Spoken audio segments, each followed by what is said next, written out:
There's a moment in every winning streak where you stop asking, "Is this still smart?" and start asking, "How much more can I get?" You don't notice the switch happening. It feels like the same instinct that got you here in the first place.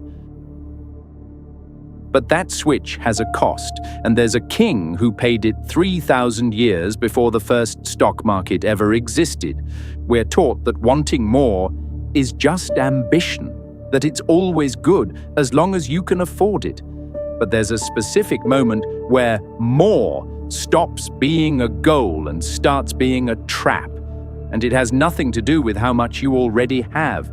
It's about what happens to your judgment the moment getting more becomes effortless. This is the myth of King Midas, ruler of Phrygia, already wealthy, already powerful, already more comfortable than almost anyone alive in his time. When the god Dionysus offered him one wish as a reward for a kindness, Midas didn't ask for wisdom or health or peace for his kingdom. He asked for something simple, that everything he touched would turn to gold. Dionysus warned him, this kind of wish always costs something you don't see yet. Midas didn't ask what, he just said yes. At first, it was everything he imagined. A twig became gold in his hand. A stone became gold under his foot. He ran through his palace turning furniture, walls, door frames into solid gold. And every single object he touched made the next one feel less like enough. He didn't stop to ask why a king who already had more wealth than he could spend in 10 lifetimes still felt the need to touch one more thing. The gift didn't feel like danger. It felt like proof that wanting more had been the right instinct all along. Then he sat down to eat. The bread turned to gold the moment it touched his lips. The water became solid metal in the cup. And in the most painful version of the myth, his own daughter ran to embrace him and turned to a cold golden statue in his arms. The gift that had felt like proof of his own genius had quietly removed his ability to take in anything at all: food, water, the people he loved. He was now the richest man who had ever lived, and he was about to starve.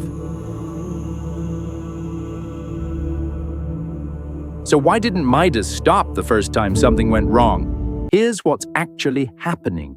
Getting more gives you a real rush, a feeling of being right, being smart, being chosen.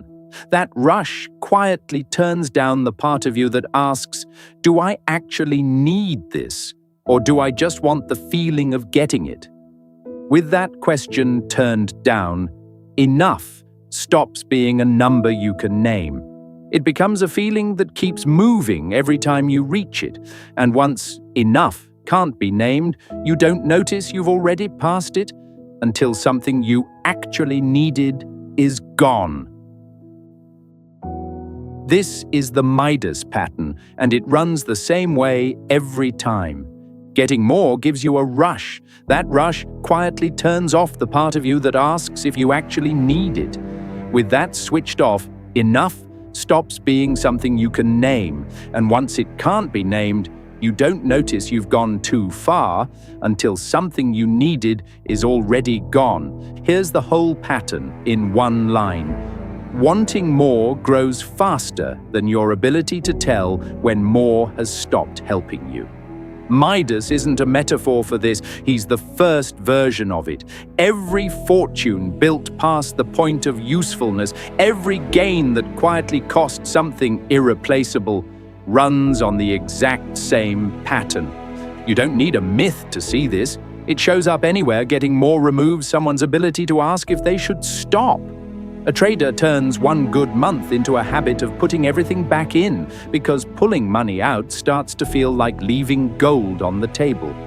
A saver who built real security keeps working the same brutal hours years after the original goal was met because the goal quietly turned from enough into more. In both cases, the structure is identical to the myth.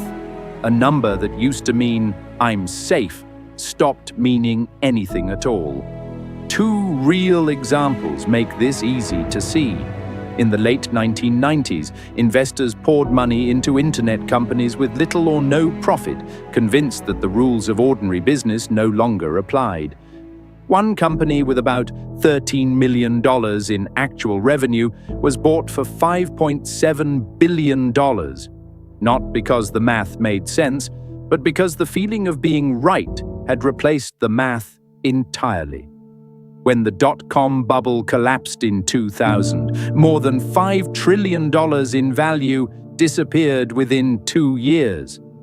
Centuries earlier, in 1630s, Holland, a single rare tulip bulb traded for the price of a house. By most accounts, prices climbed for the same reason, not because anyone calculated the bulb was worth that much, but because the feeling of missing out had replaced the question of value.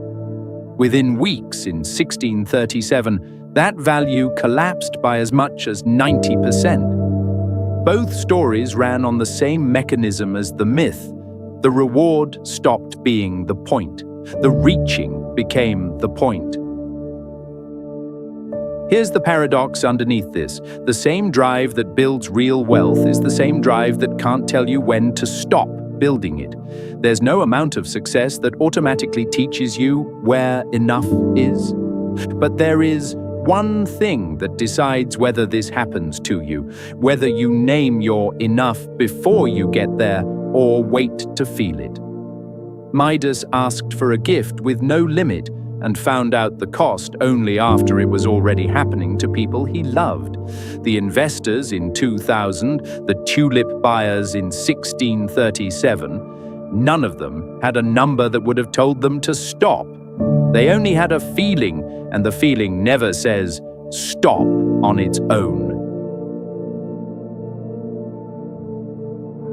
Midas got his gift reversed in the end. The myth lets him wash the curse away in a river. Most people who chase this pattern in real life don't get that river. This is Mnemarch.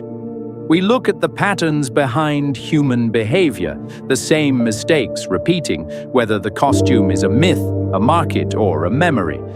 Subscribe if this is the kind of thing you think about. There's another one next week.